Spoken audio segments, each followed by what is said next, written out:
Good morning. Welcome to the HR Morning Show, the number one spot for all things HR all morning. We are a part of Purple Acorn, the only online community for HR professionals, decision makers, tech savvy individuals, and entrepreneurs interested in the latest HR news and updates. But why take my word for it? Head on over to purpleacorn.io to see for yourself. All right, I'm not who you be expecting normally, I think, each week to see. And some of you may be saying, thank God, and I don't blame you. Adam is off for the week. I'm John Baldino filling in, and Adam is Woo! vacationing somewhere in Vermont. Bum. Actually, I think he shared a photo or something with us. I think we have that somewhere. I didn't know Um, people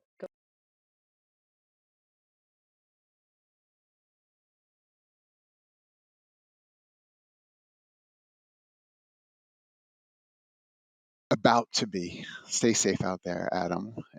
But yeah, thanks for having me. I'm glad to be here with Joel and Danielle. Great to have you both here with me as well. Well, welcome to you too. How are things? Things are good. I'm in an undisclosed location.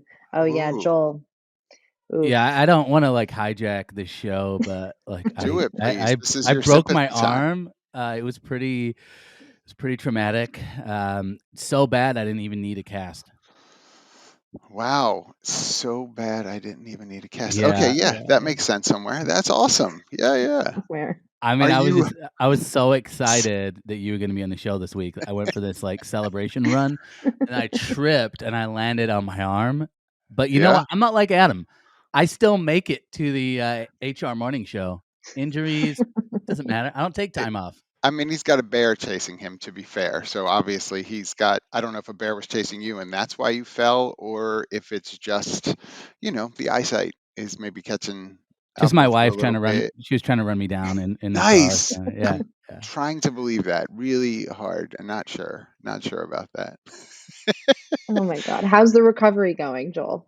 It's actually going really well. I should be out of this sling in the next 2 to 3 weeks, so it'll be good. Get to hold my kids again, which I'm excited about. Are you? I was going to say, are they? Have we taken a poll on that as well? We should probably look into that. Do my kids love me? LinkedIn, let me know what you think. Right, right. You have 300 votes, and you're like, I don't have 300 kids. Who's voting on this? Yeah, yeah, yeah, yeah. But it's certainly not holding you up from doing your work. Yes, is that true? I mean, you just use your mouth a whole lot, right? Yeah, a lot of mouth using, and luckily I'm actually left-handed, so I can still make selfie videos, which, that's my business, selfie videos, so it's all good. We've noticed, yes. But I do want to make sure, Danielle, I know that you were sharing you're in an undisclosed location. You are not in any danger or anything, correct? Everybody just, No, you don't no, get I'm, comments. you know, Okay. hopefully not anytime soon. No, I'm visiting my mom and in Connecticut. So, but I'm still here. So We are shout out twinning. Adam. I'm visiting my mom in New Jersey, so I'm not home Wow. either. So yes, it is Mom Week apparently. So So different. New Jersey's so different, but yeah, I'm we love down. our I'm moms. actually sort of Philadelphia East. I'm at Wildwood for those of you that know the Jersey Shore. So I'm in that area, and so it's basically Philadelphia, vacationing for the summer. So that's how it works here. Nice. So I think we're going to start by sharing something on TikTok because why wouldn't we, right? We're super relevant, and The so talk. TikTok is where is where it's at. If I guess we're going to.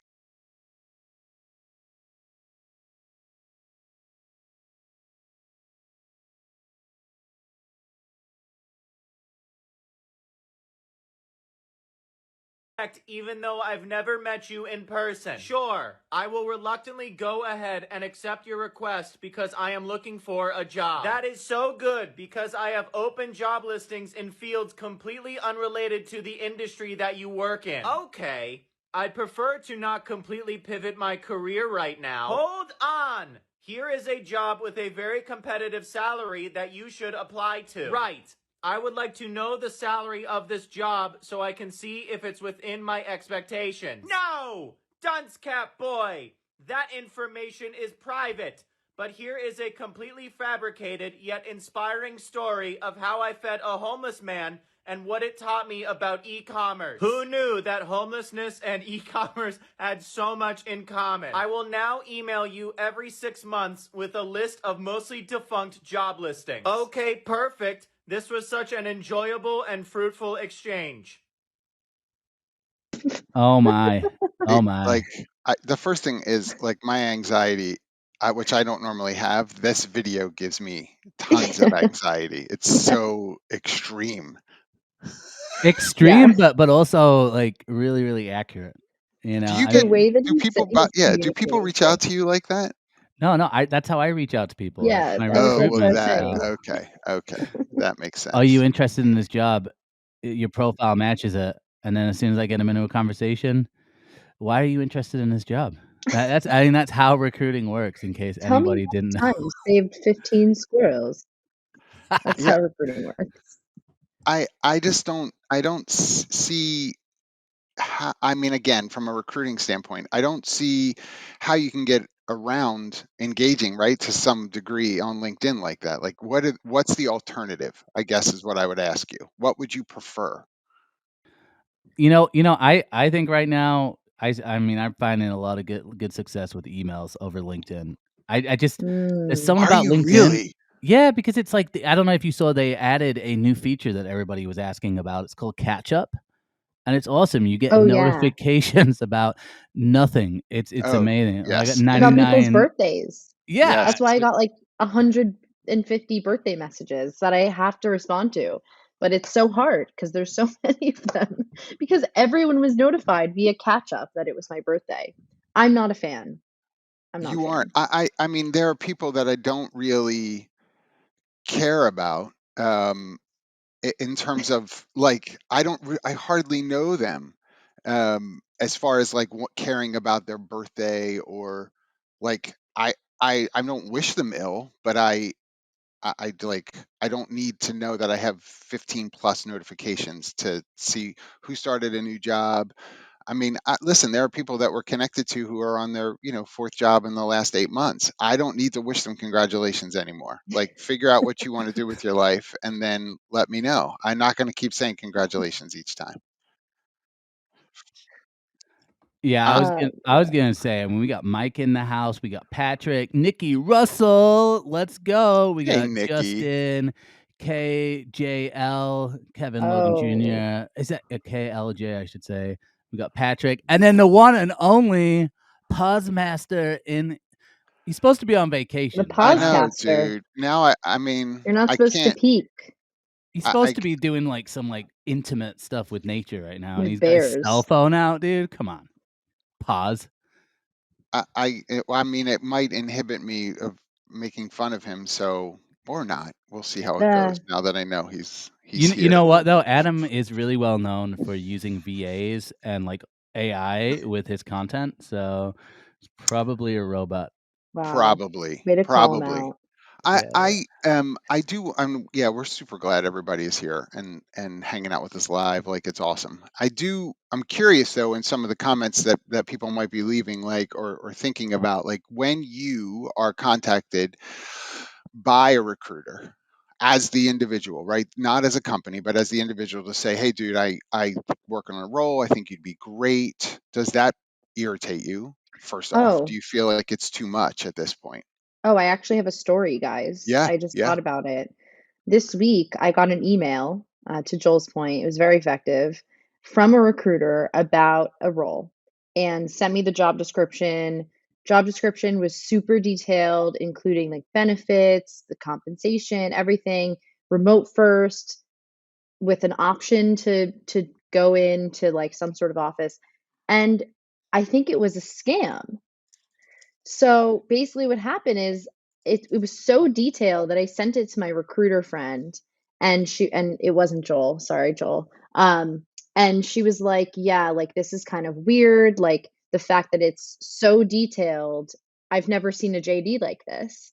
And then at the bottom of the JD, it said like, "Oh, here's how you get in touch with the hiring manager.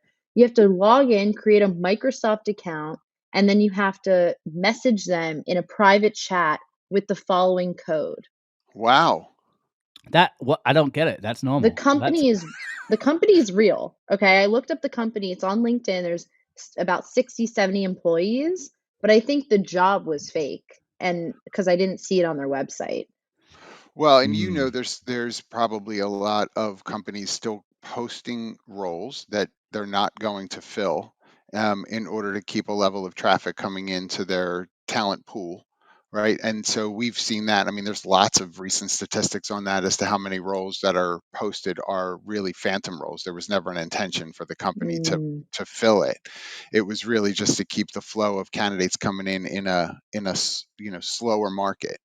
Um, which is fascinating, right? Because then it's like that becomes a trust issue. Like, I think I'm engaging with a real opportunity and it's not real, yeah, right? exactly. And that's kind of annoying. I think that's one of the worst things you could do as a company, because I mean, it's essentially like you're ghosting candidates, but the role wasn't real to begin with. I think to answer your question too, like Mike said in the comments, when someone sends me a role that doesn't align to my career, um, like my current career, and maybe aligns with like what I began doing, 10 years ago or something. And I think that's a good point. It's important to send people roles that are relevant to what they pivoted into, what they're currently doing, what their interests align with. So Yeah, that's a great call out. yeah. I mean, Aaron. By the way, Aaron Stevens is here. Shout out to Aaron Stevens. And she thank you for commented that. sponsoring the show, Aaron. Yeah, she doesn't know that yet. And by the way, you need to know Aaron if you don't know Aaron.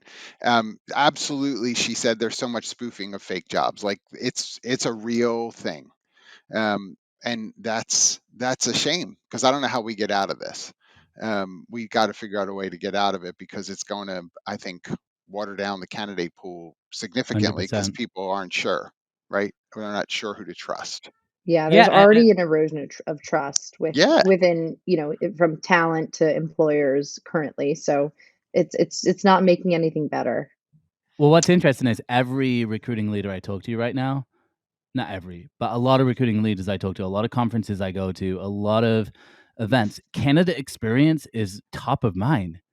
But yeah. I'm just not sure where this, like, disconnect is. Like, okay, if you were gonna talk about candidate experience and then we're gonna advocate for candidates, like, why are we still continuing to see all of these things? Yeah, For yeah, a long Because time, I've thought, like, why do we value, like, how many people apply to a job? It's like, I don't care if 1,000 people apply to a job. I wanna make sure that I'd rather have 10 of the right people than 1,000 just random people that go in a black hole and have a terrible experience. And that's literally what we're seeing yeah. all the time. We'll talk yes, about that more later too. absolutely. And I guess I should come back and help people understand why Joel shouted out Aaron Stevens as the sponsor of the show. He's close. Aaron is the sponsor of this morning show and all the shows, honestly. As the premier employee referral and internal mobility software platform, Aaron increases employee referral rates for non desk and corporate employees by 5x and decreases turnover by 50%. And new news, they were a recipient of the HR Tech Award for Best Innovative or Emerging Tech Solution from Lighthouse Advisory. So All shout out right. to Aaron for winning that. And so check out Aaron if you want to take your employee retention and referrals to the next level. Yes, show the swag. Show Yeah, the that's right. swag. Replace recruiters with referrals. That's what I say. That's what I I mean, say. a lot of people are saying that, but I know you're holding up the sloth. If you are interested, by the way, in some Aaron swag, as you can see Joel um, putting onto the screen, there's a link in our chat, purpleacorn.io/free, where you can send us your info and get a sloth of your own, not a real one, what you No. see there on the screen. Thank And you your for kids will that. love them too. Like, my kids are obsessed with these sloths. Guys, It's really I cool. gotta say, I'm not drinking from my Erin cup today, and it feels really weird. It's just this like clear glass cup, and it's not as fun and exciting. And So, mine has a sloth on it, the Erin cup. It's so cute. Oh, I don't have an Aaron cup yet, but I was told I did hear from Aaron that there's a box coming my way, so I'm looking forward to that. Yeah, yeah, I should have one of yeah, those. that's Right It's now, this I is fun. the just have. perks of remote work and working from home. You actually have all your stuff around, guys. So yeah. Yeah, it's Okay, actually I'm not. remote working, okay? I'm It's just not not working always from work. home. So Yeah, that is limiting. true. That is true, right? Work from anywhere, really. I would also say, by the way, for from an Aaron shout out, referrals though are part of something you should look at. And I know that we're teasing about like replacing recruiters. It's not going to replace recruiters, but the referral network is probably underutilized in some industries, and so it's a good thing to think through. Oh, wow. Erin Stevens has the same sloth Is she that Joel was showing this holding stuff? up. She I, said it in the comments. I love this. You got to Wow. post a picture of it in the chat. All right. Well, we have The other sloth. content to get to as well, and so there is on my end there's a an article that is has came out recently regarding it's a an annual on disability equality, and there's an index that's actually put together in light of that research. And so I know it's up on the screen. And so what we're seeing here is that we have a number of people who will, on their own, say that they have a disability. On their own, meaning not connected to the job market. So it's estimated to be about 1/4 of the U.S. workforce would say that they have some sort of disability or health condition. The however is Wow. only 4% when it comes to self identification in the workplace will say that they have a disability.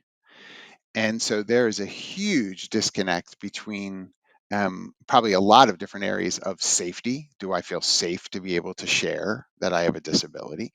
Two, will I worry that there is going to be some unrequested accommodation offered to me because of whatever disability and the perception people have about that?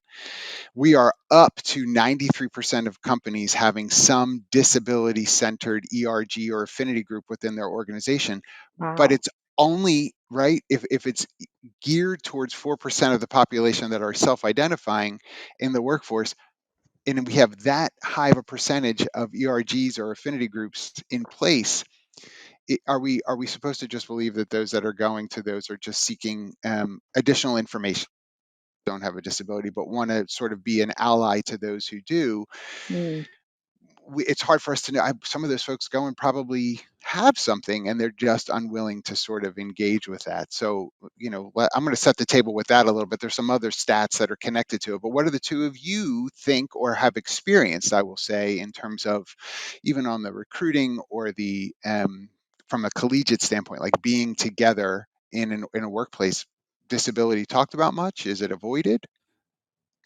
I mean, I would say Well, one of the yeah. biggest questions I get from Canada, well, not one of the biggest questions, but it is a question that comes up is when you're interviewing with a company, like, do you actually disclose whether or not you have a disability?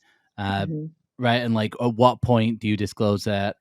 So that's a question that comes up quite a bit, and honestly, I mean, I'm a huge fan, obviously, of being transparent. You can't be the realest recruiter without being transparent, Hmm. but I a lot of times I'm like, "Man, defer to." I actually have them defer to HR a lot of the time. I'm like, "Hey, I don't have the answer on that."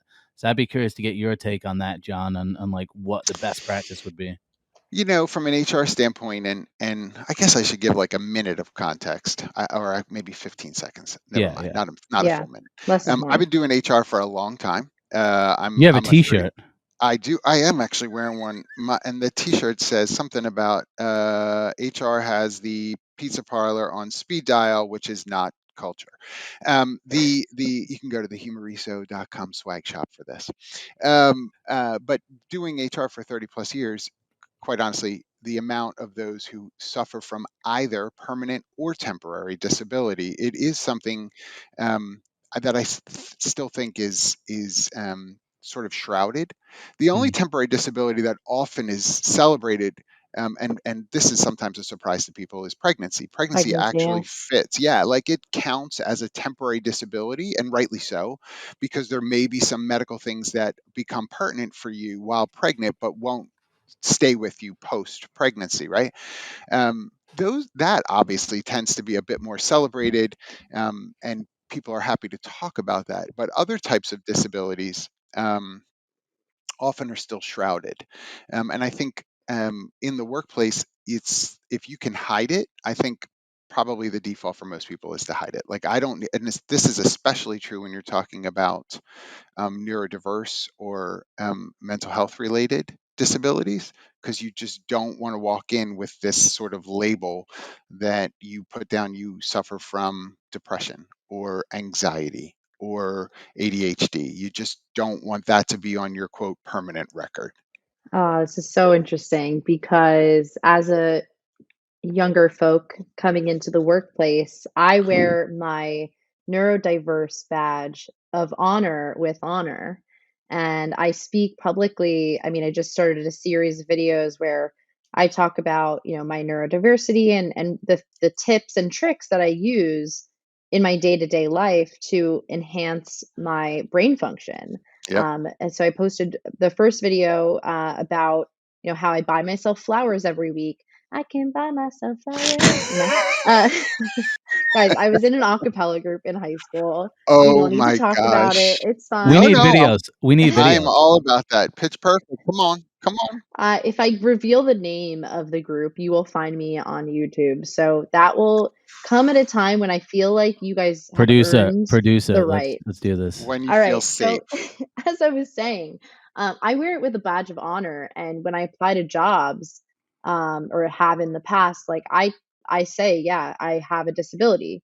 I also know that like IBS, for example, is on the list of disabilities, which is like literally crazy, and I definitely have had that. So, Yeah. it's funny because the way that I would define disability coming into the workplace is different from maybe what, you know, I I now am arriving to, as a conclusion.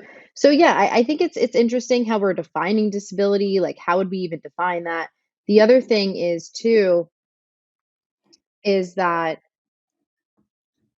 oh, yeah, Mm, is also that, a few years ago, this same stat of a quarter of the population saying that they have a disability was 10% saying that they yes. have a physical or mental ailment. So, what's interesting to me too is that I think people are becoming more vocal, not just about physical or mental ailments, but they're Yeah. also being more vocal about that neurodiverse perspective. So, I don't know. I kind of disagree with you, John, on that one. I think more people are feeling like it's more acceptable to talk about that in the workplace and beyond. I think it's more acceptable to talk about it, but look, it's kind of what we were talking about last week, right? Where we had a candidate that applied to a job, changed his name, and then suddenly started to get Yeah. interviews. There's a lot of stuff that seems to be acceptable on even like social media. Like I see a lot of people talking about, mental health or they'll talk about neurodiversity on social media. The problem is when it comes to a hiring manager, what is going on deep down in the hiring manager's mind? And like, are they scrolling through your social media and seeing it, not telling you, and then just For being sure. like, well, you're not a fit, right? And you're like, Yeah. well, why am I'm not a fit? Yeah. Yeah, so that can be it can be a challenge to see what's acceptable or becoming more acceptable, particularly on social media versus like the actual decisions people make in hiring. Well, Mm, and I'll give two quick things before we move on, Joel, to your headline. But I do want to just say, Danielle, to your point, I think it absolutely is talked about more. I think there is safety in sort of general conversation, but there is no roll call happening. So if I go to an ERG regarding disability, they're not cross-referencing my self-identification information. So I still, on my permanent record, may not say I have a disability, but I may go mm, to affinity groups that may help to support me. And right. the last thing I'll say is hiring is down 8% specifically for those who identify as having a disability in the last 2 years. So something still is happening there. Well, there I was can't a say boom because exactly. of COVID, True, true, and now there's less of a boom because we're returning to office and it's a lot less flexible overall on the whole. So I think true. that also is a contributor that we have to consider. Certainly could be. That's true. Joel, let me move over to you and your celebration. Well, I'm still celebrating because it was recently National Intern Day, and Right. what's funny? I think I saw a lot of companies talking about that this year, like internships in general, and then I made a thread. Is that what we're calling threads? I made a Yes. thread and I said, "You want to celebrate interns? Here's a really good way. You just pay them like everybody else." That's how I like to celebrate work that's done is to pay people. But it's funny. I actually took a unpaid internship. I don't know. It was 2010. I took Joel, an how unpaid could in. you? It's before you could say stuff. Like, it's before anybody was saying Before it was anything on illegal. social media. It was just Yeah. nobody was saying anything. So, I took an unpaid internship for about 2 months, and So did I I. gained a lot of value. I gained nothing, and I didn't get paid, so I quit. And then Me too. my second internship was actually paid, and it was a sales internship, and it was actually a great experience. So I'm always telling young people, like, getting an internship, I still think has tons of value. But these unpaid internships, any companies out there listening that have unpaid internships, I can't believe that's still a thing nowadays. So I love your take on this, Danielle. Like, are we still seeing this? Is this like a thing? Yeah, it's definitely a thing, and it's something that we will talk about in the next headline as well. But I think on the whole, unpaid internships are unethical. If you're getting credit, however, for school, I think that that's fine.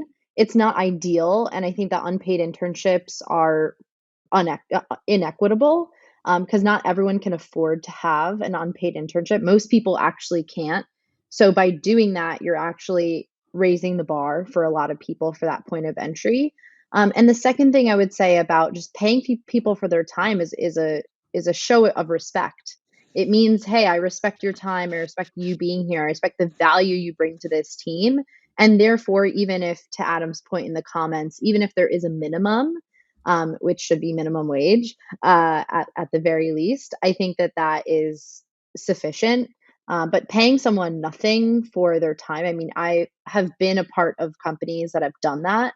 I was actually part of a company that had parents pay for a career program to have their kids work for the company that was giving them that career program as their unpaid internship, like, to get experience on their resume. Like, it was so Ponzi scheme like, and that was so unethical, and it led to a toxic work environment, surprise, surprise. So I think that unpaid internships and the people that kind of have an idea to not pay interns, it's a red flag for me personally. John, what are your thoughts here? Did you and I wanna I want did you do an internship? Tell me about your Um, internship. no, they didn't do internships there. It was too much effort and energy to carry the hammer and chisel and stone tablet, so we weren't into those internships at that point. But I would say I never did an internship. Um, look, let me say a couple of quick things. One, internships are legal. Unpaid internships are legal. There's a very, very specific definition of that internship in the law. By definition, an internship should cost the company. That's the basic premise. And what that means is in teaching, you are taking someone away from their production in order to invest in the future of another. That's what the law looks for. And so if I am taking time from my staff to teach someone how to do something, to allow them to shadow the work and take time as I'm doing it to explain along the way, that is a performance cost, a Yeah, productivity cost. And so that's where the law says unpaid is allowed. There are some city and state changes to that, but federally that's allowed. But totally agreeing with Danielle, I don't think most companies do it well. I think most companies show an intern how to do something and say, oh, okay, now do it for the next month. Once you mhm, slip into operational advancement, there's something the intern is doing that helps the company perform in the normal way it would perform. You have to pay that intern. There's actually no argument. You have to pay the intern.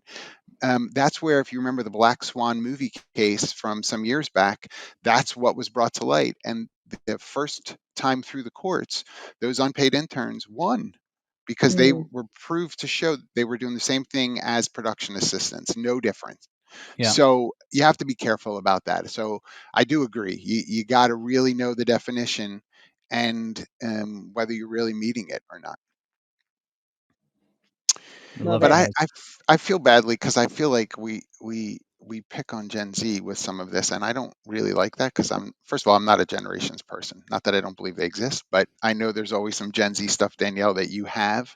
And what do you have for us this morning? Yeah, so I mean, just like any generation coming into the workplace, Oh we I have a mean, bunch of old people telling us what we should and shouldn't what in the do. world? So, basically, this week we kind of talked about it a little bit in the last week. But the Gen Z job seekers should be willing to do anything, says Squarespace CMO, who cold called from book for her first role. Yeah, Yeah, and yeah. basically this It's same a book with person. phone numbers, just so Yes, Like, it's what's a yes. I phone like. book? I've never even seen Oh, that word before. oh, the yellow book, I think, is that what, No, or guys, blue? I'm yes, Was it kidding. I'm blue or kidding. yellow? yeah, I grew up in a yellow. millennial dominant household, so I know what a phone book is. Alright, good. But anyway, yeah, so some questions for me came up as a Gen Zer, and I was kind of just thinking like how the same person making this claim would react to me telling them that you should work for free in this economy. So that was my first thought. And my second thought was, even with experience, which you shouldn't need to get an entry level job, right? Because it's entry level. I know that a lot of Gen Zers coming out of school are struggling to find jobs. So, like, Mm, what exactly would they get out of working for free or doing whatever for anyone? Um, and I think it goes back to like the unpaid internships discussion as well. mhm, But also, this same article brings up the whole paying your dues argument, right? Of, well, you should be willing to do anything. My thing is, just because the CEO or CMO in this case worked their way up from the mailroom 30 years ago doesn't mean that the same systems work today, right? We need to continue to reconsider and reevaluate the systems of work based on today and what's best for us now with the current tools we have, not decades or centuries ago. And we'll talk more about the differences in our later segment of now versus then, but they include the fact that today we have a much more educated, globalized, technology enabled, job structures are different, that kind of workforce, to name just a few of the differences. So curious to hear what both of you think, starting with Joel, my Oh! millennial my Uh, millennial friend. I was gonna let John go then, but, yeah, no, I think, what's interesting is when I actually nobody landed nobody wants to hear from me. You better Mm, go. when, at least you so know your place. the second internship that I landed that was paid, I will actually say what I did is I actually connected with, and this was back in 2011, all right? Yeah, it was 2011. I connected with every single recruiter at the company, on LinkedIn. And what I did is I actually applied and then I DM'd every single one of them and said, "Hey, did you get my application?" And it was for a sales position, and I got a call back in 10 minutes. And this was an internship locally to me that gets like thousands of applicants. So I actually see I think the point, to be fair on the CMO that she's making, was like, hey, in this job market, it's competitive. Hitting it easy apply and just applying to jobs might not be enough. Like, you maybe have to take an extra step, which I think that's the point she was making. I feel a little bit Mm, unfortunate that Mhm. she's not aware that, like, if you say something and you're an executive, you are gonna get absolutely ripped on social media. So I think that for part of the sure. job search, like, I actually kind of agree. Like, I think, like, it's not just Gen Z or interns, it's just everybody. It is competitive out there right now, and you kinda have to do a little bit more to stand out. It's just the nature of it.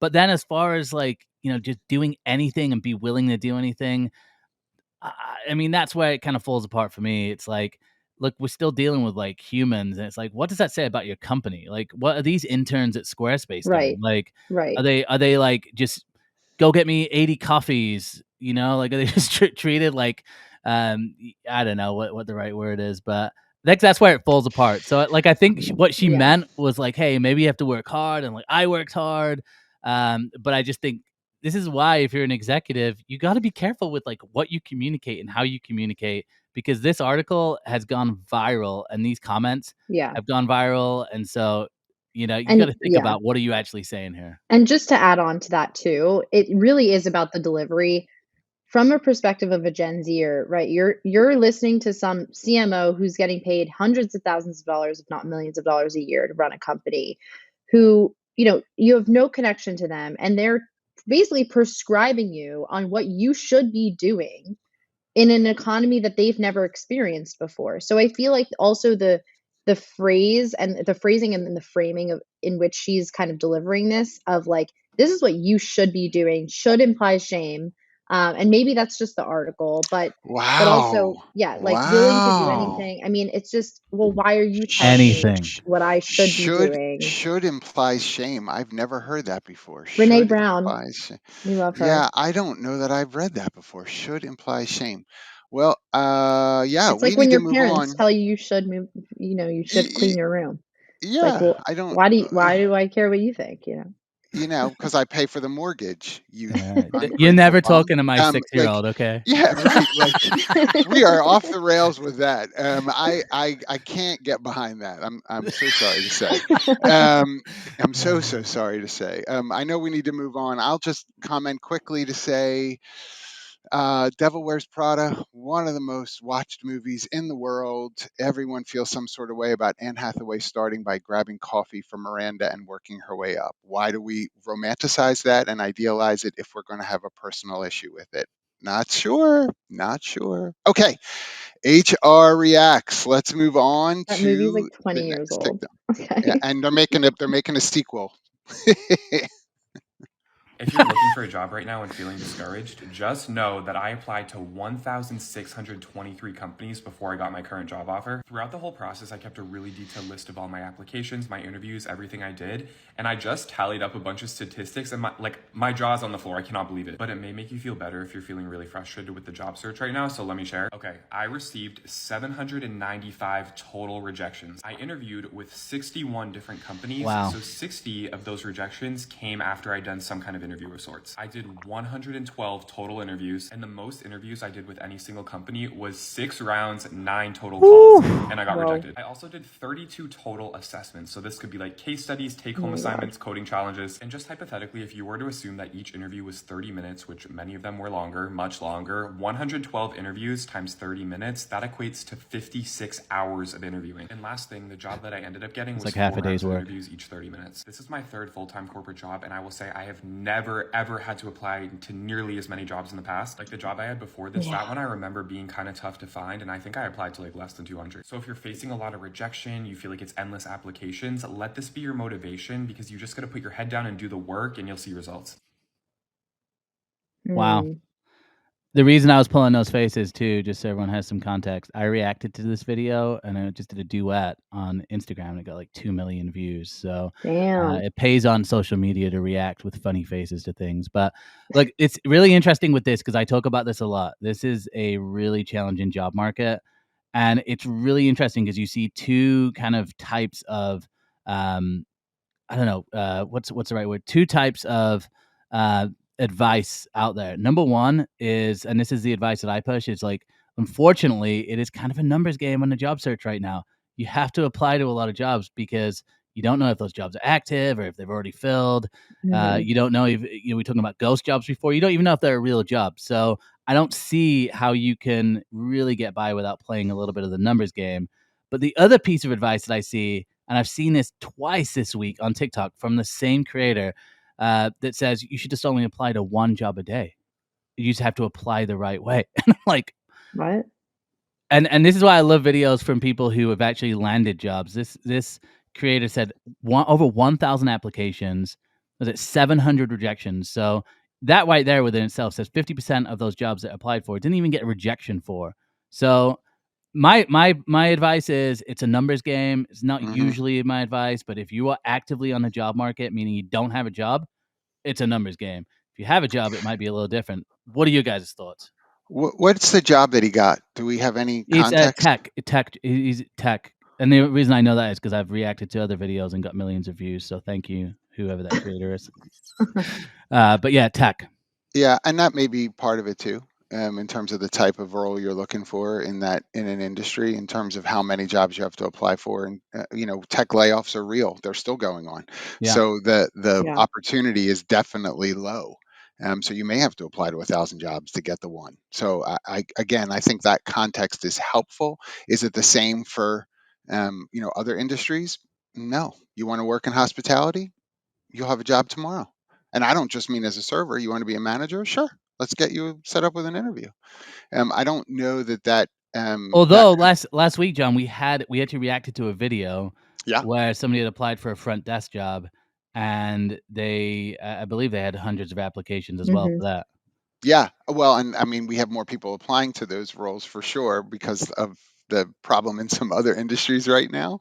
But I would also say it is there is still disparity between industries in terms of Yeah. how much you'll have to go through to get a role. What about executive roles? What are your thoughts with those? Well, I think yes, and I think the people who are applying for executive roles also have unrealistic expectations, and this kind of comes back a little bit to the previous take that Danielle was talking about. I mean, I have people who are really frustrated that they are not getting the executive role with 3 years of experience. They are straight up pissed, straight up, and it's because that you don't know what I bring to the table. I'm amazing, and I'm sure you are, but it is hard to compete against the person with 10 years of experience if they've kind of been in the role for a while. And just because you feel like you've arrived, it's hard to sort of navigate that.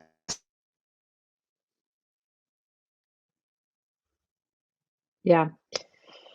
Uh, Oof. I just feel bad for these candidates that are having to apply to so many jobs and spend so much time doing it because time is money. Um, and with that, I think our weatherman might be knocking on the door. Absolutely. Woo! Good Yeah. Morning, Serge. morning. Good morning. John, you're doing an amazing job. Like Adam Oh, who? you're Adam sweet. who? Yeah, I Adam, don't you're know. who? sweet. Let's hope he doesn't I hear Pod that is didn't one. replaced. I I did not It's know safe for Adam was AI. into bears too. I'm quite surprised by that. oh, not me. Uh, Serge, what do you have for us this morning? All right, let's jump into HR weather because I have a hot take. So here's my hot take. Talent acquisition departments must stop entertaining or even actioning direct reach outs from candidates on LinkedIn or email. I know career coaches have been encouraging this practice for a long time, and I'm not going to blame job seekers at all. You got to do what you got to do, and what works, works. But if this happens, talent acquisition departments must encourage their hiring managers to advise the job seekers on the proper process and guide them that way.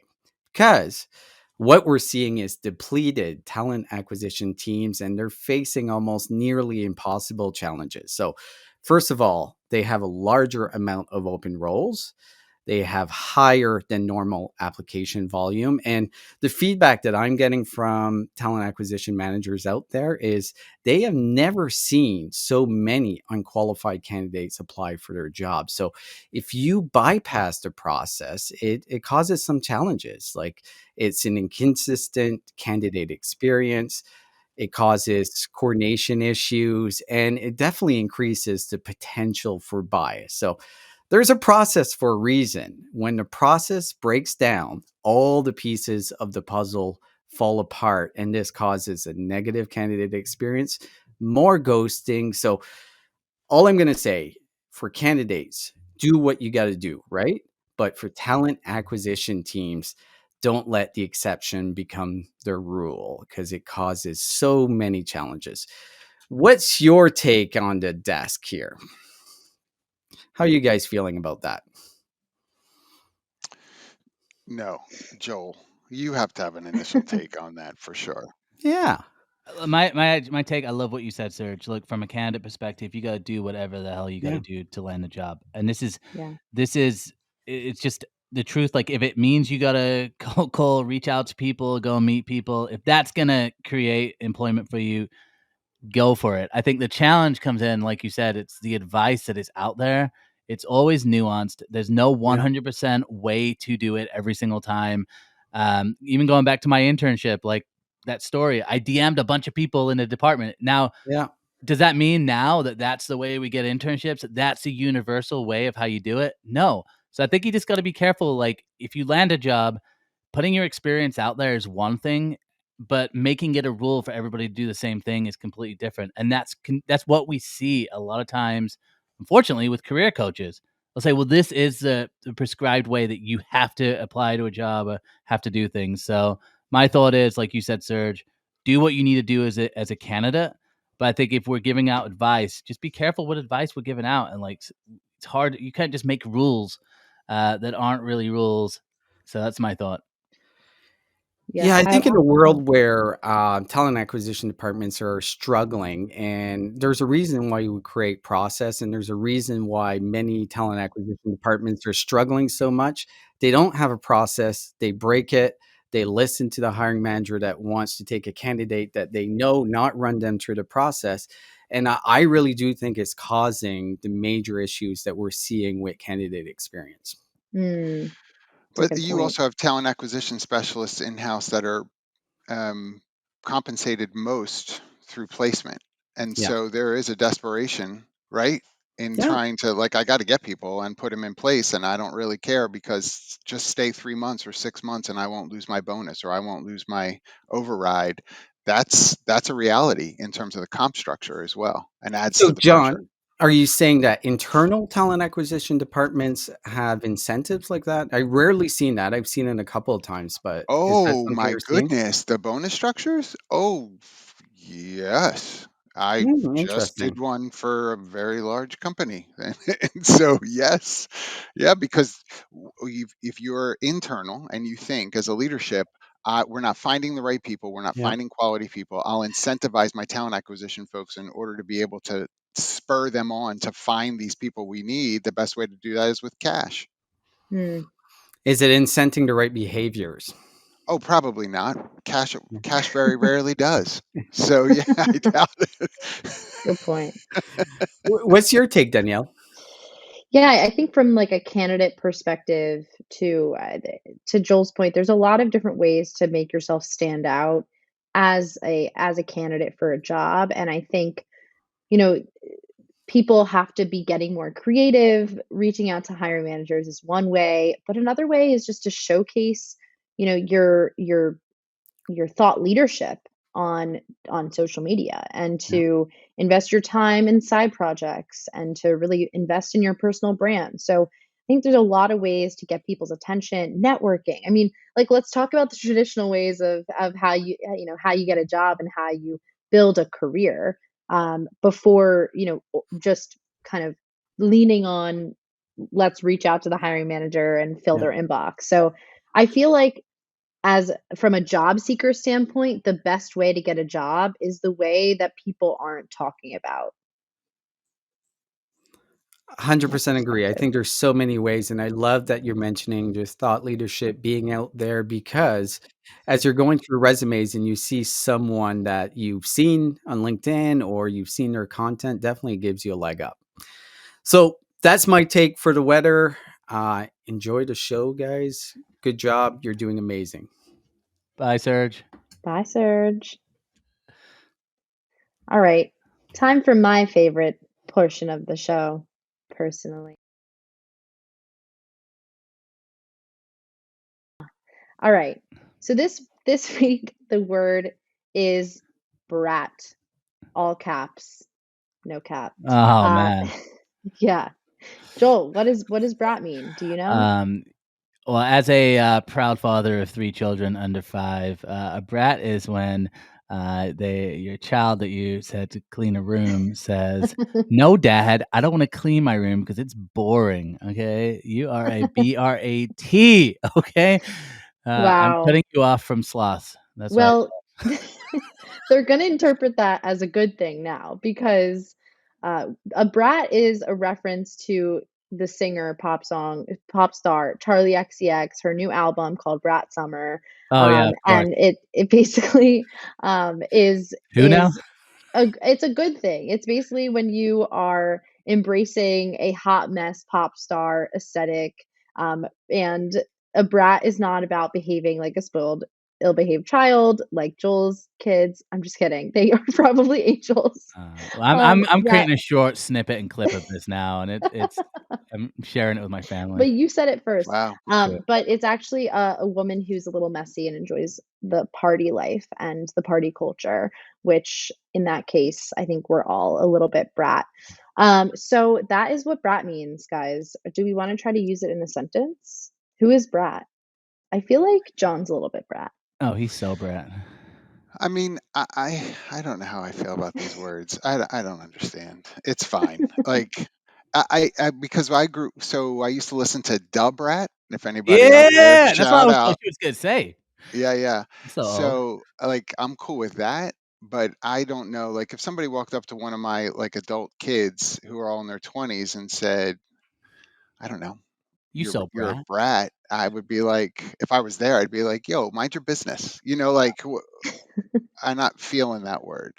Could But I Yeah, hear you. I hear could you. you use it in it like if you're interviewing somebody, let's say they for show up, sure. could I If they show up say like late, yeah, they could I show be up like, like a little "Oh, bit messy. You're that's like, so oh, like brat?" that's brat. Like, Yeah. but it's Mm, it's not necessarily like a good thing when you show up to an interview that way. But Oh. when to your point, John, when I first heard this word, I thought we were talking about brats with a Z at the end, which were ooh, yeah. dolls, the racy Yes. version of Oh, Yeah. Barbies that I used to play with. I know. I honestly, I will be super transparent. My girls were not allowed to play with Bratz dolls. Exactly. That's Yes. yeah, that when I got older, I found that out. That See, in actually Wisconsin, we like to eat brats every summer, so I don't know where this is going, all right? No. Wisconsin. I Little love it. different, little different I got spelling, but some brats on the grill right now because it's morning time here, so yeah, whatever. All right. Well, thanks for humoring me with that one, guys. And now we're going to hear a word from our sponsors.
Graphic you got there, Joel. so Woo! fancy. Yeah, well, welcome to the newest segment of our show. Joel's polls, and I'm a huge fan of polls. Polls are amazing. I use them all the time. I'm a huge fan. So each week I'm going to be breaking down my favorite poll of the week. We're going to discuss it. And this week Slay. to start off, I mean, let me know out in the chat first of all, anyone who's out there live, if you're a recruiter, how much do you love the debate, the exhilarating debate over whether or not the green open to work banner actually makes candidates look desperate? Like, first of all, in the chat, let me know if you just love this topic and if you would love to see us talk about this every single week. But before that, I would love to get your guys' take. Yay or nay? Green open to banner work. Does it make candidates look desperate? Danielle. If it's up there for too long, I've been open to work for like, the decade. when like for any of my folks who are on the dating apps, if you keep seeing the same person come up on like several different apps, like Wow. multiple times for you, it's kind of like, what's wrong that you're still here? kind of thing. Okay. Like red flag. But then again, in this job market, I don't necessarily think that that's true because so many people have been laid off and then Yes. hired and then laid off and then hired. So I think in this economy, it's a no for me. It's not a desperate look. Okay. John, Nah, keep it up. And uh, and and if you need to say you're open to work, keep it up. Use it, because people are obviously from a sourcing standpoint searching for that as well. And so I would say keep it up. I do understand the dating app desperation, and I know that there are moments that LinkedIn is sort of digressing into dating app feel, yeah. but it's not quite there yet. We're almost there, but not quite. Don't bring it up because then it'll just, this is the point. They want it to catch fire. I don't want it to catch fire. LinkedIn Yeah. is not for dating. Please, guys. LinkedIn. We're going deep with LinkedIn. Look, the reason I brought this up because it seems to it's like a rotation on LinkedIn, and I've been creating content on LinkedIn for like 5 years, and I feel like there's just a rotation with this topic, and every now and again, it just seems to pop up. And I saw a CEO that posted recently and said, they basically made the point that open to work banner makes you look desperate, and he got eaten alive in the comments. And then a bunch of recruiters, like our recruiter army, we needed to show up and we needed to say this is nonsense. We even had people like showing data behind this, and so I was like, let's just put this to rest. Dang. Let's see what the people think, and we got almost 2,000 votes on this thing, which Cool. is Wow. huge. Oh, look at this! 87% of people say no, it doesn't make look desperate. 13% said yes. I then get to see who actually voted yes, and it kind of makes sense why they voted yes. I don't want to like give away the like who those people were necessarily, but they were all kind of like salesy people. Mm, And I think like I could see where maybe there's an argument for that. Um, but I did this because it's just like, look, it would be way different if this was 50-50, but come on. 87% are saying no. This is from my realist recruiter page. It's just a bunch of recruiters that follow this. So, can we put this to rest? Like, do we have yeah. enough here to put it to rest? I think so. I think there's Yeah. also like a difference, funny enough, like between the leaving your open to work public versus the recruiter version of letting recruiters know you're open to work, which I think in both cases, green, green flags, green flags all around.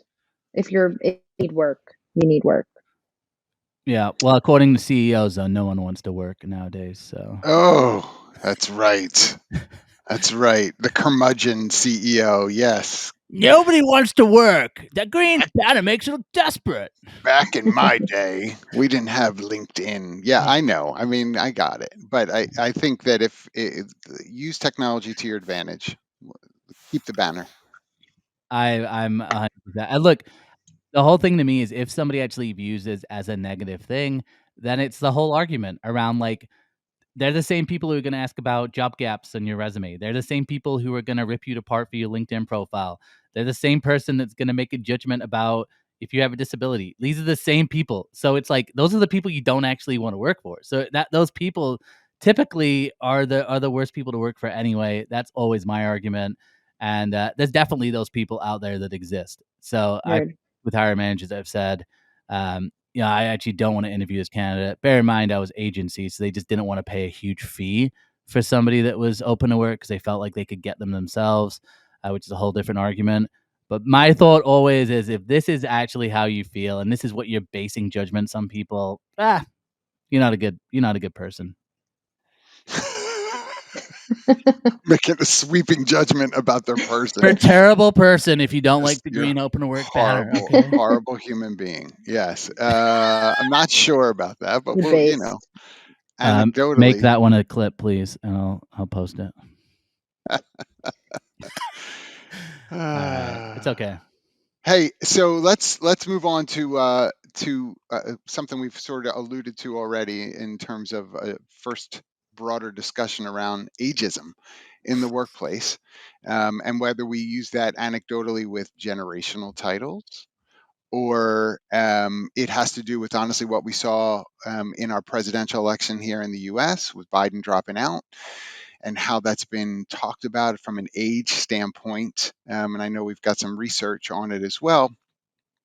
What is your experience? Let's even think about it from a recruiter standpoint, talent acquisition. Does ageism happen in the recruiting process? We're going to talk broadly as well for HR as a whole, but let's start with the recruiting process. What are you seeing?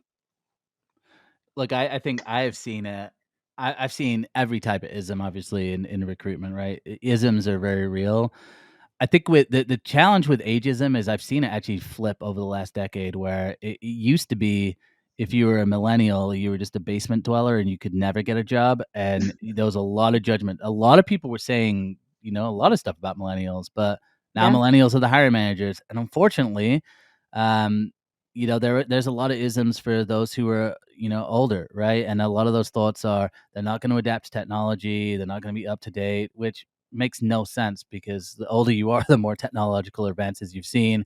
You maybe you're gonna be hard to manage. I've seen that one. Like, let's say you're in your 30s and you're gonna hire someone who's in their 50s. Maybe there's a thought that they're gonna be difficult to hire. So I think what I've noticed from a lot of job seekers that I talk to who are older and they're kind of returning into the job search, they are really feeling the ageism in a major way. It's one of the Mm. biggest complaints that I hear. And the irony, one of the pieces of irony that I also see is companies always like, we want someone who's going to be around for 3 to 5 years. But I feel like the younger generation are the ones who are more likely to stay with a company for a short amount of time and then job hop strategically. Whereas those who are, maybe more seasoned, they might actually stay with a company until they retire, which could be 5 years. So I think it's extremely real in my experience. It's painful, but it's like this ageism thing. It switches, and it depends on who the hiring manager is a lot as well. So Danielle, what are your thoughts? Like, do you see ageism against Gen Z at all? Yeah, I think so for sure.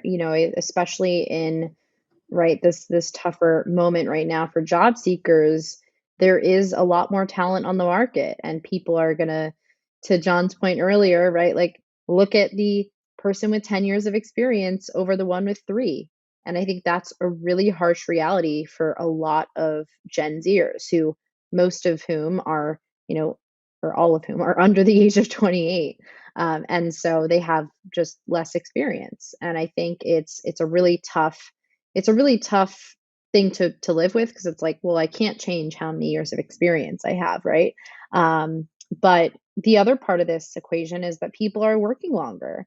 And going back to what John mentioned about Biden, right? The conversation about Biden's mental fitness raises questions, for me at least, around whether we should be evaluating the mental fitness of the C-suite, right? When they, or the board members, when they get to a certain age.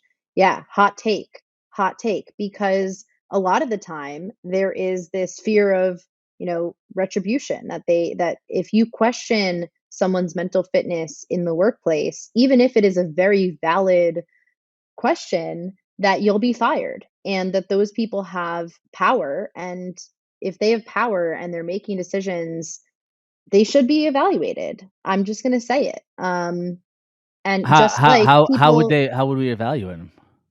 Right. right? That's a question. I don't know, but I think to that Count to point, 10. If you can't count to 10, it's you're fired. Listen, I mean, it's it's it's very real too. Alzheimer's is on the rise.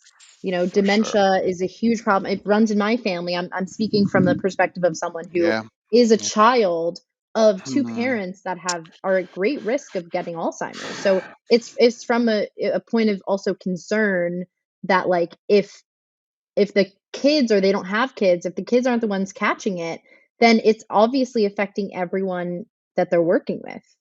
So it comes from a good place of empathy. It's not a place of, well, you should be evaluated because, like, you're deteriorating quite fast, but it's more of a place of empathy and concern for the decisions and the behaviors that impact, and trickle down. Resident old man. What do you John John is frozen 'cause, This is what I'm talking about. These It IT shocked problems him. with the older generation. It's too much for me right now. Um, it's interesting. Look, I sort of think that there probably are ways to evaluate it, and I don't know. There's a mix. John, what do you think? We were making fun of you I behind think, the scenes. yeah, I know. I'm sorry. Apologies. There's a storm coming my way, and it's messing with the internet. So, uh, I think Danielle brings up a great point. I think that a couple of thoughts I would say is we don't legislate empathy very well. And so it's really difficult for us to know how to approach someone gingerly. I mean, listen, I'm happy to have a hot take as well. You don't need to be a medical professional to have watched Biden's interactions to know we want to support him. We if Yeah, this were in a normal workplace, we would have approached him in the warehouse to say, Joe, we need to chat for a minute. That's what we would have done, right? We're not going to let him get behind the forklift. We're going to be concerned about disorientation. Like that's real. It should be no different at the presidency level either. It is a role, yeah. right? It's a job. It was tough to watch him in that It was state. absolutely my heart went out to. I don't care where you are politically. That is someone's dad, someone's grandfather. Like you would not want to see Yeah. that be the case for anyone. I but I would also say though, from an ageism standpoint, we do have a hard time with. Listen, 2 million at minimum, 2 million individuals return to work age 65 and older in 2023. 2 million people return to work. Part time, yes, but they return to the workforce because 401ks weren't paying as much. Eggs were $12 a dozen, like all of the stuff that people weren't prepared for in their retirement. They needed to come back to work for a bit. So we needed those individuals, quite frankly, to come back to work to help with some of the gaps that were becoming very evident. I would hope ageism on both ends of the spectrum isn't really the reason. Um, and we can't let experience often is a prox dealt with by age, because we don't really know how many years of experience people self-report. I have 20 years of experience in something. Really, out of those 20, you did Hmm. this for 13. Like we're not Yeah. really sure. And I think we have to be thoughtful about the fact that from an experience standpoint, the older someone is does not necessarily mean the better they are or the wiser they are, or in the role. So I would be cautious about this being a primary, if at all. Certainly, though, would make the bias of it a primary. What's the alert factor for everybody? Well, let's look at the last 15 hires we've made. What's that like for us? Hmm. Where do we tend to lean? Let's see if we have patterns with particular hiring managers. I think that's helpful. Yeah, it's a good point. All right, let's go into our next segment, and we're going to play a little intro video to hype up our first guest. All right, welcome. Let's hear it from Mervyn. Hello. Hello, We don't have a Danielle. live studio audience, but maybe next. Oh, there we go. There we go. How are you, Mervyn? Who needs a live studio audience when you got tape? Word. I'm good. I'm good, Danielle. How are you? I'm good. I hope you've been enjoying this discussion about the differences in age in the workplace. What are your thoughts? Age is a number. That's all. No, I I love think it. that yeah, you've all three of you have been making very valid points, and I'm obviously here to give the not the millennial view, obviously the slightly older view. So I think that age age is an issue. I think for people who feel out of touch. So you get older, you feel, you know what, the workplace isn't for me. You know, the tech, the this, the that, Yeah. the way people communicate. It's not like when I started. Having said that, age also, if you look the other way, and I've seen it, you know, with a lot of the research and stuff I do, I've seen maybe younger people, millennials, maybe the next one down as well, just assuming that older people aren't going to grasp this stuff. You know, it's the kind of there was talking about years ago that kind of, you know, the more experienced person can show a more junior person in the office how to do the job, and the more junior person can explain to them what rap is or something like that. You know, it's a kind of, it was like a cultural and work thing that people were talking about years ago. But I think that most people I know who have been around the workplace for longer are pretty adaptable. If they remain in the workplace, it's because they enjoy work. And certainly, I think it's the same in the US. It's certainly the same in the UK and Western Europe, that retirement rates are dropping. People are choosing not to, even if financially they can, they're choosing not to retire. And choosing to carry on because they miss the cut and thrust of business, they miss the daily interaction, and obviously we're all living a bit longer. So we're seeing this kind of looking for maybe more experienced people. I think that it was interesting, your conversation with the green open to work banner, because probably for somebody, I suppose Gen X or bottom end of the boomers, that would be a bit of a red flag. It would look a bit desperate. So, I suppose they would think rather use connections. Maybe, if you hear someone's hiring, find a way to contact them and maybe have a conversation or something. Right, I which is think very there would old be a bit. school.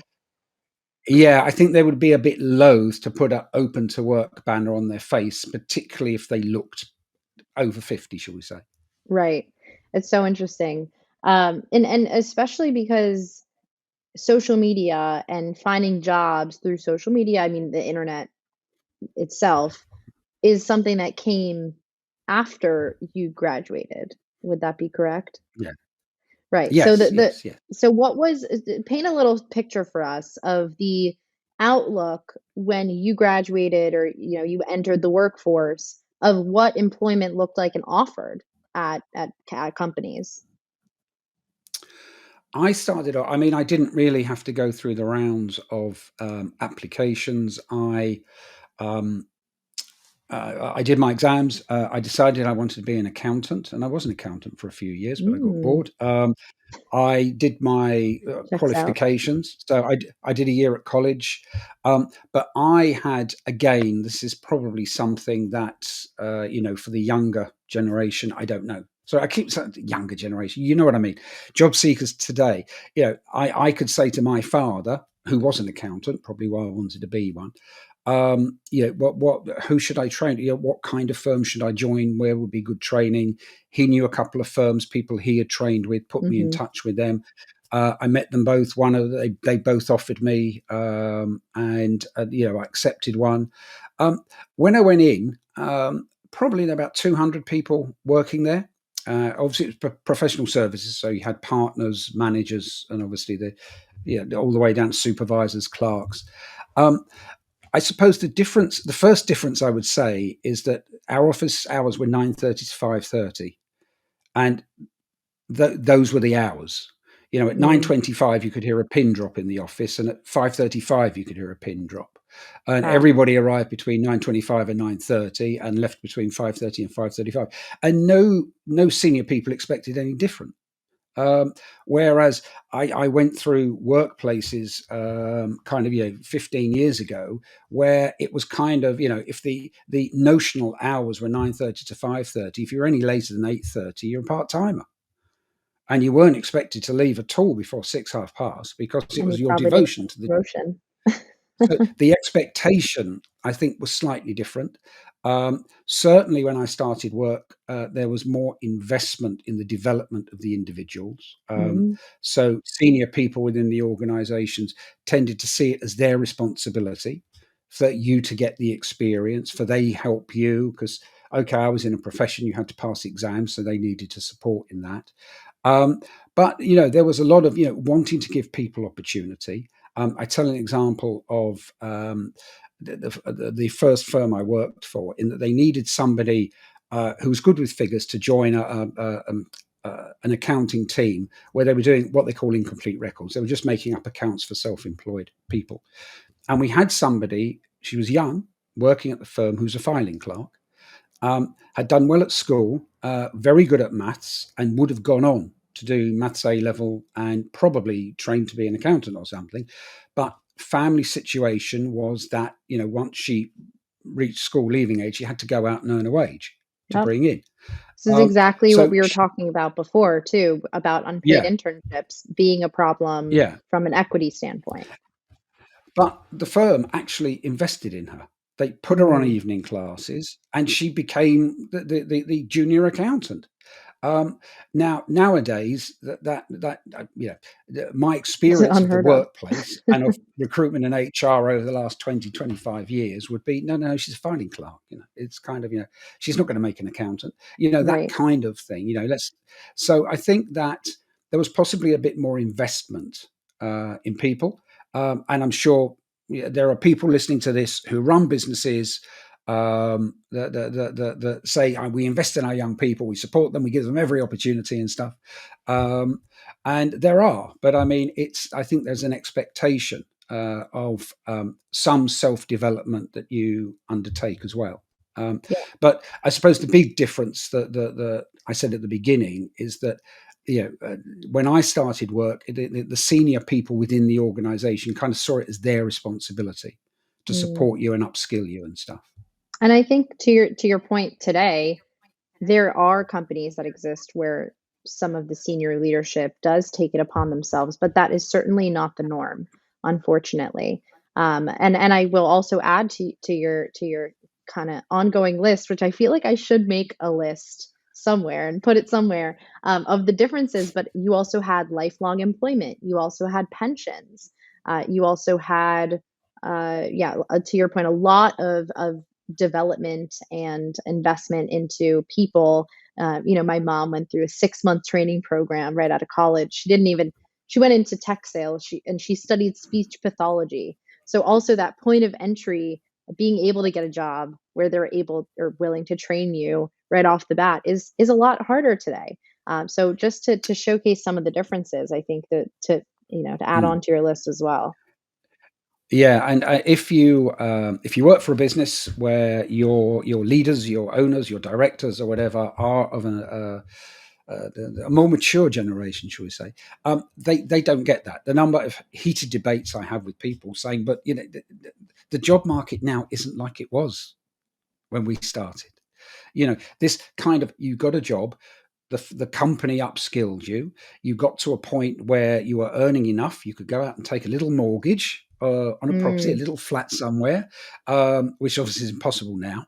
And you built your way up.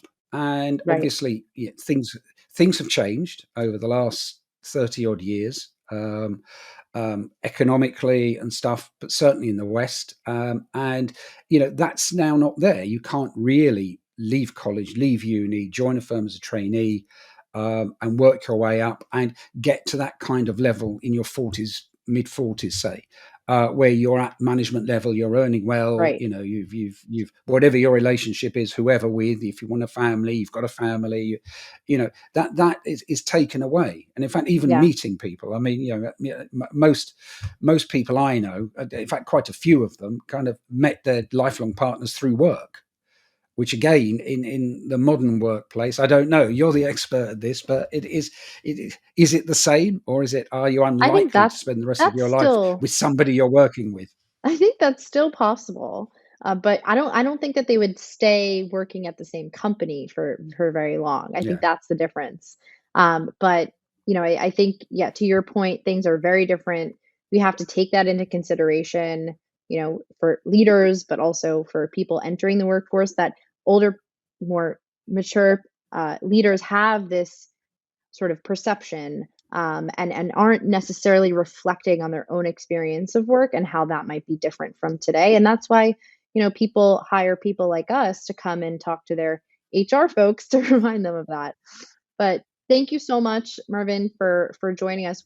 People can find you on LinkedIn, on your website, correct? That's correct. Yes, you can look me up, Mervyn Dinnen. I'm on all the socials. And the HR Means Business podcast is the one to listen to, where I have these kind of conversations. Love it. Maybe I'll come on one day. Thank you so much for joining. You're very welcome. Bye.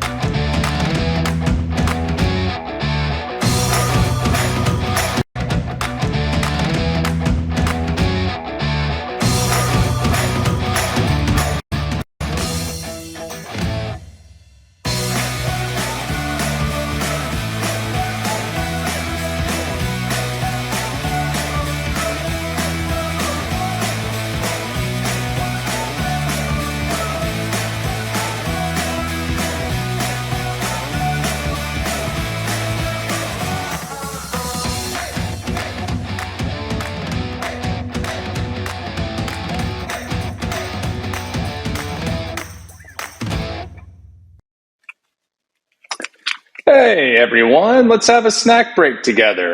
Now, I don't know, did you all get the snacks this week? Because this week we're doing something savory. We got some beef jerky. I guess technically these are beef sticks. John, did you get yours? Oh no, John's having the technical issues. I know he had a hot take about beef sticks. Maybe we'll hear from that later. But, all right, so let's just pretend these are beef jerky. It's so good. And it is. Yeah, I took a few bites already. So, the topic today is pay transparency. And how does beef jerky, relate to that? Well, some of the posted pay ranges, if the delta is six figures and above, then you're really jerking people around. So let's just let's try to be better. Be better. Yeah. So that's how it ties in. And let's talk about pay transparency. So Danielle, this was not always a thing. So pay transparency laws started actually coming into effect in 2021. Sorry for the slide that you, Danielle. I'm sure you knew that they weren't always a thing, but they were coming into effect to help battle and reduce pay disparities. So currently, there's 10 states that require or have laws passed that will require pay transparency.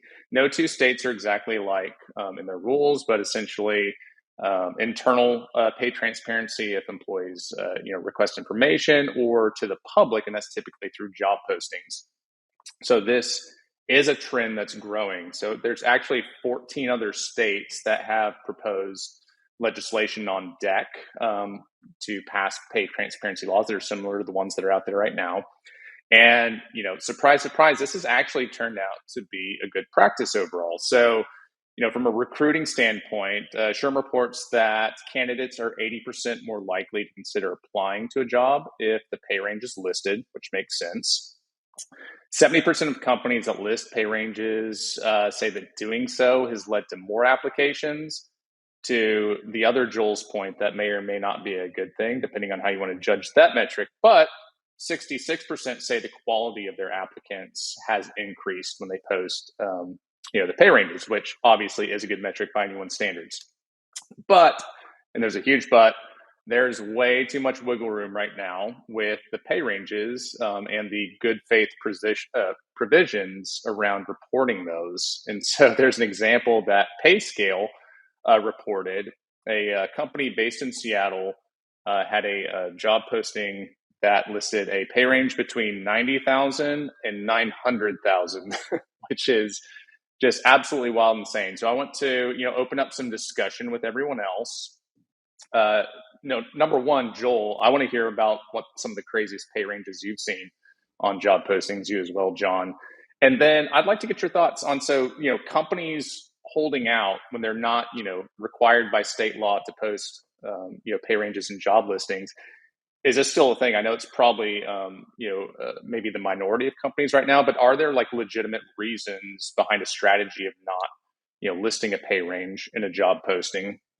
And, what are some ways that, we can help rein in some of these, ridiculous, pay range deltas that are in job postings? Yeah, so I mean that first question about like what's the biggest range that I've seen. The one that really sticks out in my mind, and I'm not going to call out company names, but this company called Do it. it sounds like N, sounds like N, and sounds like beef sticks or bet sticks. That's not good. Whatever. Netflix. Okay, Netflix. They had. You guys remember they posted that job and it was like 100K to like 800K, and I mean they got roasted on social media for that. Nuts. So that was probably the one that sticks out in my memory. In terms of like the strategy around not mentioning salary, when I started in agency recruiting a decade ago, one of the things I was told really, really early on was like, you don't want to like miss out on a candidate because maybe they're a little bit outside the pay range the company's suggesting, but maybe there's some wiggle room that they haven't really said. So one of the things we would do is present people, even if they were a little bit over what the initial budget was given. And a lot of times we would find more so with smaller companies, there was actually a decent amount of wiggle room there. Now, obviously, with larger companies, you get less wiggle room because the pay bands are a lot more set in stone. So that would be like the only argument that I heard for it. Now, my thought on this is salary conversations need to happen early and often. So you have the conversation early in the first call, make sure the expectations are in line, and really you should be having a conversation all throughout the process so you don't end up with a lowball offer. That's my thought. Yes. There you go. I think a couple of things. Of course, compliance is always going to be a reality in certain jurisdictions, right, Joel, as you stated. But I'd also say if you're advertising for a remote work or flexibility in work, hybrid related work, you don't know where this ad is going to wind up. And so you do still need to be compliant with jurisdictions that may not be exactly where your home office is located. And I think companies forget that sometimes. The other thing that I would say is I don't know that companies are doing enough of a good job of actually doing some compensation analytics and benchmarking. Like, what is the work worth? Get to it, because it's changed and some of it has come down. I don't necessarily mean that it's all up.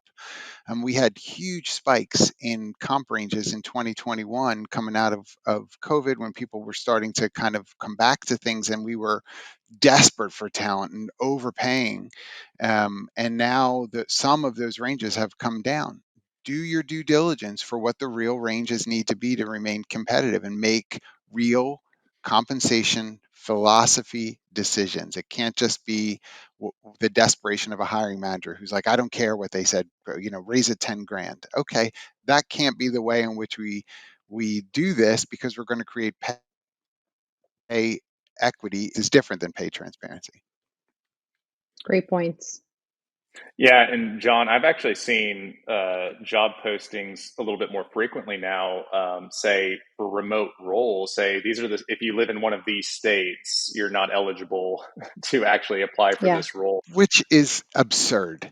Yeah. Just like, don't you dare hit that click button. Don't do it. Don't do it. Like, I'm like, I can move if you want. right, right. I can ask my friend to, for her address.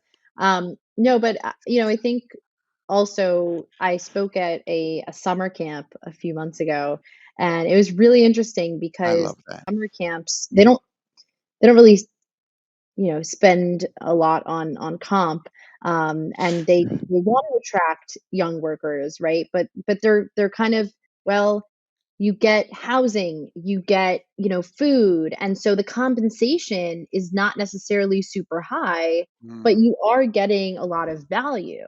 So I think they're kind of put in a tough position because they know that the jobs are going to have less interest in them if they put the comp, but there's also a lot of value associated with, those summer camp roles, especially fun, You yeah, can't yeah. put a price on fun. I actually love that, and I'm super stoked to hear you spoke at a summer camp. I think that's awesome. Yeah, But you see this in nonprofit, I'd say broadly, right? And so there's a hesitancy for nonprofit organizations to want to post their ranges, because they're like, we already know that we're operating at the 10th percentile, and no one's going to want to apply for the job. yeah, First of all, don't assume that. You're a nonprofit. If you have a mission oriented value proposition, get to it. Lead with that. Those are the folks that you want to be a part of the organization anyway. They get that they're going to get yeah. perks and extra time off or some other things They're as not opposed coming to for base pay. comp. Yeah, exactly right. Yeah, Exactly. So lean into that. focus on employer brand, focus on telling your story. I 100% agree with that perspective. I was just gonna say I have I got a poll going on this one, so stay tuned next week. Do you still apply for a job if the salary isn't listed? Right now, it's been live for Uh, 5 minutes and it's 50-50. So this will Wow. that's be good. why This will two be a good people one. have two people. What is that based on? 60 What? votes. 60 votes in 6 minutes. Okay, John. That's All pretty right. good. That's very good. Good job. Yeah. How many times did Thank you you. vote? Okay. Thank you so He does have a few accounts, much. without question. Yeah. Okay. All Don't right. give away the Awesome. secrets.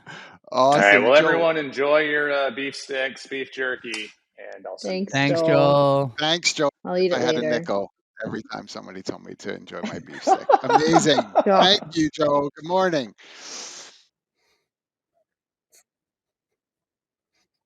Good morning, y'all. How we doing? So Ah, there we We're go. great. There, Yeah. they hear Okay. you. Good. We No, hear they you. could hear you. All right. Well, good. Well, today we're talking creating content that sells on LinkedIn. I mean, this we do a lot of work with agency recruiters, but again, if you're HR, talent acquisition, and you're looking to maybe draw on candidates for your company as well, LinkedIn is a gold mine. That's where the candidates are. So hopefully these approaches will work for you. So we're going to focus on three keys. First, what to talk about. Stories, insights, advice. That typically seems to kind of be the sweet spot of what works, right? Your success stories, maybe showcasing your wins, or highlighting kind of the benefits, right, of your company. If you're an HRTA, right? Problems, failures, especially for agency recruiters, right? Highlight the common issues in your industry. There are plenty in agency recruiting, and if you have shown how you address that with your clients, those are great stories and insights to share. Add a little personal interest, right? A human touch, right? Getting managers to kind of know you as a recruiter is huge, and kind of humanizing who you are. Overcomes a huge objection in terms of all the recruiters and agencies that are reaching out to some of those companies and competing. I like to say avoid overusing hashtags. I don't like using them, but I'm sure people on here have different takes, and I definitely want to hear everyone's thoughts.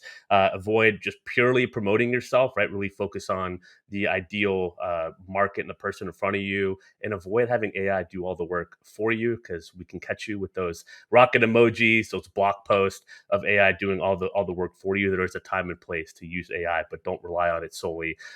Craft engaging hooks and deliver value. That's a big one. People write a post. I think it's, if you don't engage with the headline, and Joel, I'm sure you know this really well. You do a great job of this. If you don't engage before it says read more, then you've lost it, right? And you don't get people on the post. So a lot of times I find my best hooks come as I start writing a post, and they're right in the middle of the post. Uh, and so just start writing, and you'll probably find the hook somewhere in your post. And then be consistent and be authentic, right? I say post at least once a week, or traditionally in the top 1% of LinkedIn posters, if you do that. So the bar is pretty low. Published is better than perfect. And I would say focus on building relationships versus going viral. And I think you're going to really get the right people, right? Connect to the right 1,000 people versus trying to just get in front of a million. And that's what really how you're going to kind of drive the right revenue or get the right candidates into your firm. So that's my I thoughts. mean, Yeah. so focus on being relational, not viral. That's the quote of the morning right there, Dang. right? Because Yeah. we've created for some, this sort of likes and reshare perspectives that don't necessarily serve to get you what you might really need. I think that's a great call out. Yeah, I would say like Joel probably has the most followers of us on here, but he keeps it authentic, right? And you see his content, it's everyone's on their head. Yep, that happens. This happens. I think just admitting like that's far and few of people that could actually do that, hit that level, and you don't necessarily need to. I'm sure Joel, when you work with clients and everything, like I'm sure you say the same thing. Like you don't have to go viral. You just what do you need the content to do for your business? Like focus on that.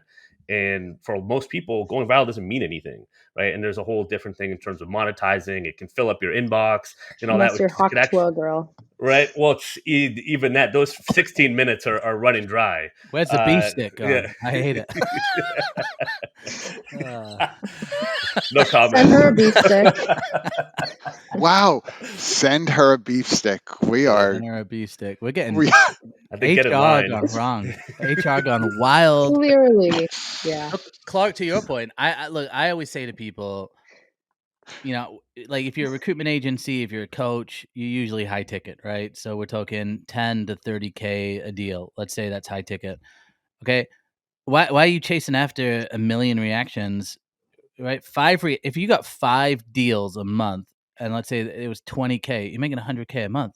So I never have understood like just chasing after to the likes. The other thing I'll say is, look, if you posted consistently twice a week for the next 5 years, I promise you, every single conference you walk into, every single industry event you walk into, you will hear things like, "I see your content all the time." Yeah. "Oh yeah, I see your Yeah. stuff all the time."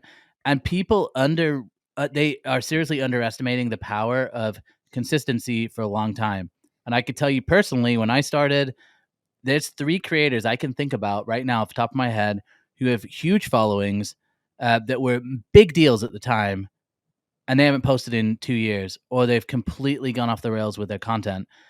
And I know other people who have just posted once or twice a week. They haven't, worked that hard necessarily. They're not just talking about content. They're just adding value consistently. Those people, they go to a conference, they go to these events in industries they actually care about. Everybody knows them. It's that consistency is king, and I think you don't have to put so much pressure on yourself, every day. If it's not happening organically, you don't have to post every day or twice a day, right? To your point, if it's once or twice a week, just do something. And if you're working at all, you have stories and insights to share. And if there's confusion on what to write or when to post, how to format, there's people out there that can help with that. And so go find that training, just like you would find training for anything else, because the value that it can add to your business, just that consistency, as you said, Joel, and it's organic, it's free. Like, you don't have to pay all these marketing chain, everything else. It's like, that's it. Like, couple 300-word posts every week. Like, that's all it takes to solve your marketing problem. Awesome. Good stuff. Yeah. Clark, thank you so much, buddy. Hey. This was Thanks, great. Clark. Really Yeah, appreciate that. y'all. Yeah, of course. Legend. See y'all. We love your Legend. tips. Thank you. Have a great day. You as well, Hey, we're guys. going to move into our last segment of the morning with our friends from the Talent Collective, who I know have been waiting patiently. Good morning. How are you, Natalie? Hey! Hello. Oh, good morning.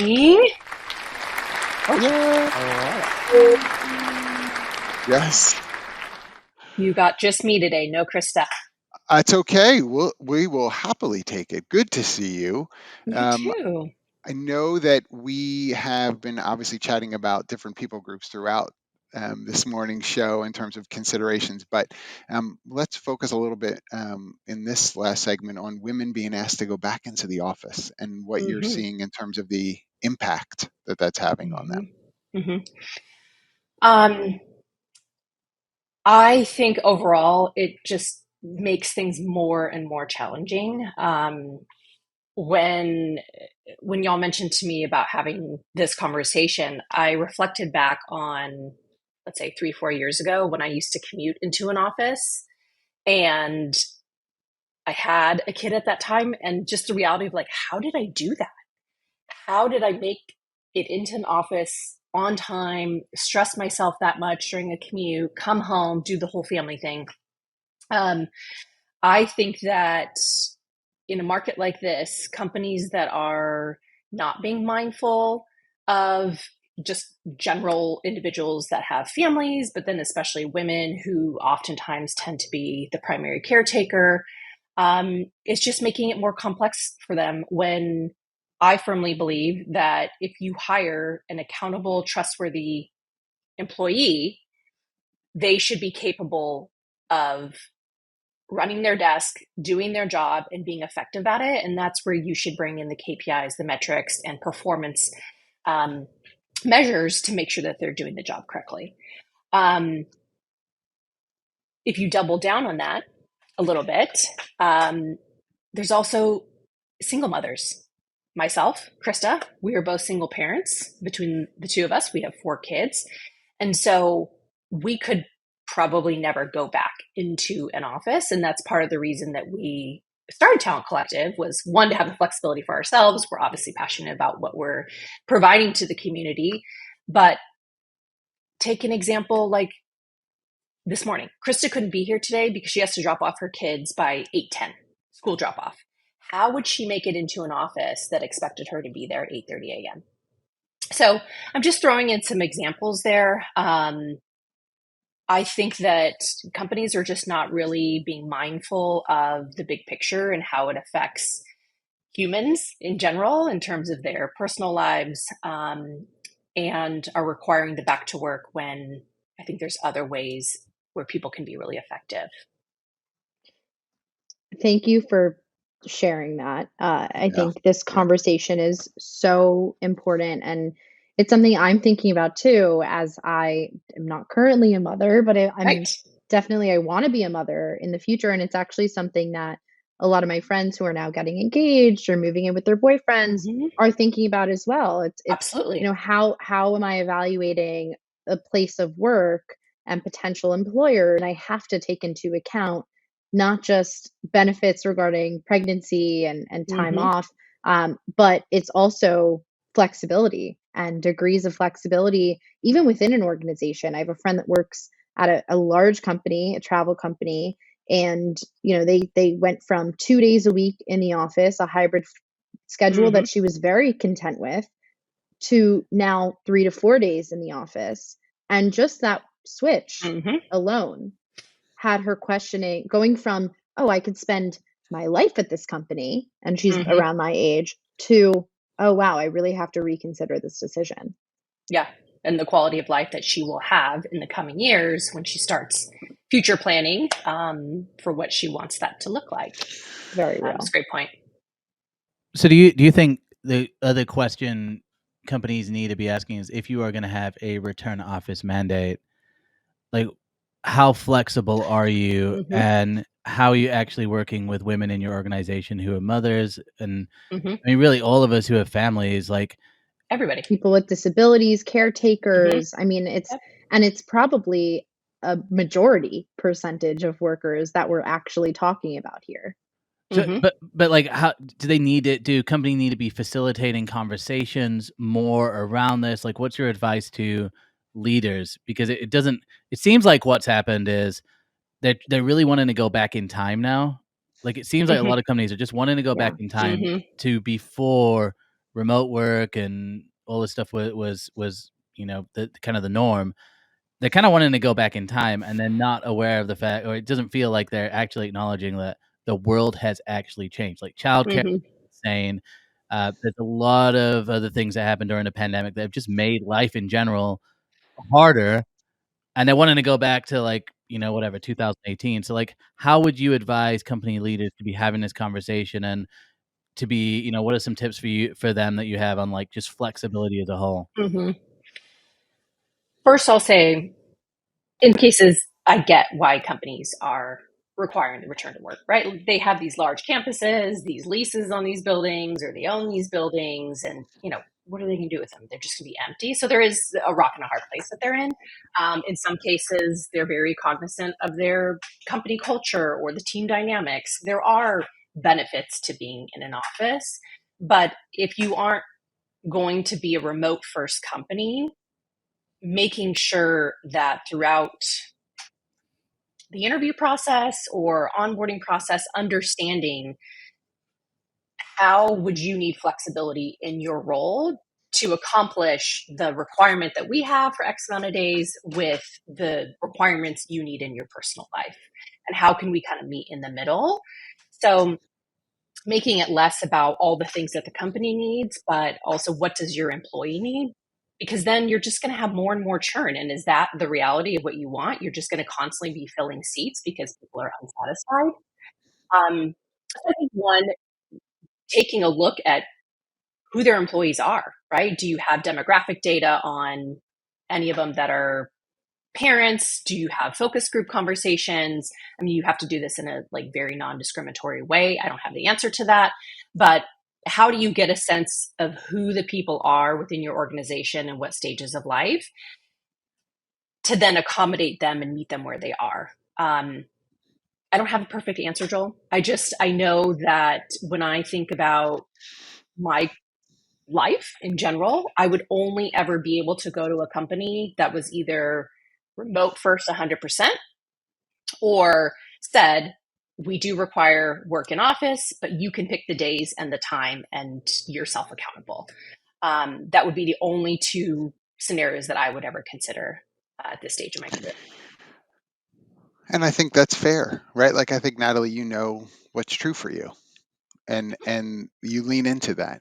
Mm-hmm. We do need we also, from a holistic standpoint, we do have to remember that some of us get to operate from a position of privilege, in having options, Yep. and that is Mm-hmm. not the case for a number of people who are in the workforce Yep.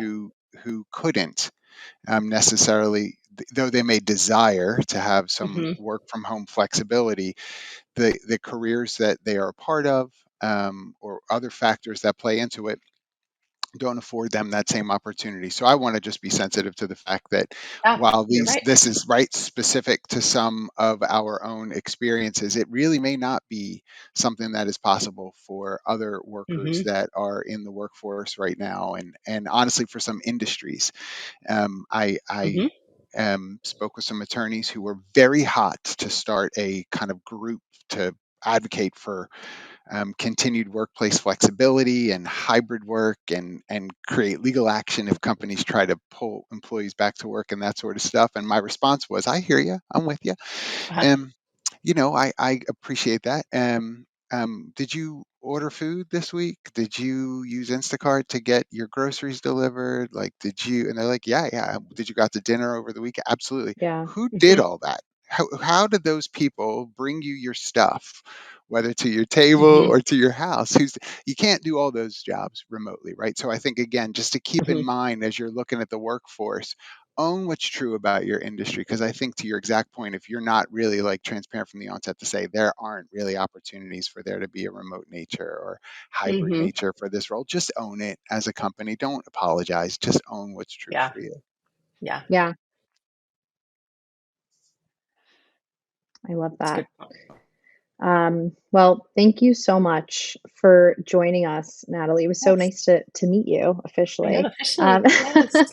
We'll have to continue this Some more time together. conversation for Yes. sure.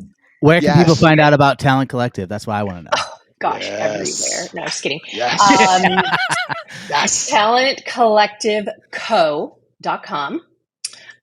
We actually have a brand new website launching on Thursday. So Woo! don't all Woohoo. go there Crash it. on Thursday, Let's all please. crash it. Oh my But we're gosh. having a Everyone little go to the website. facelift, or Talent Collective on LinkedIn. That's where we post heavily on there, all of our events, virtual, in person. So those are the two best places. Thanks for asking, Joel. Awesome. Awesome. So cool. So cool. Thanks so much, Thank you. Natalie. See you later. Bye. Bye-bye. Hey, y'all, that brings us to the end. We You made it. made it through. I made it through, storm issues and everything. So, I thought thanks for that was having just me like this I morning. just thought that was just issues with as you get older, just technological issues.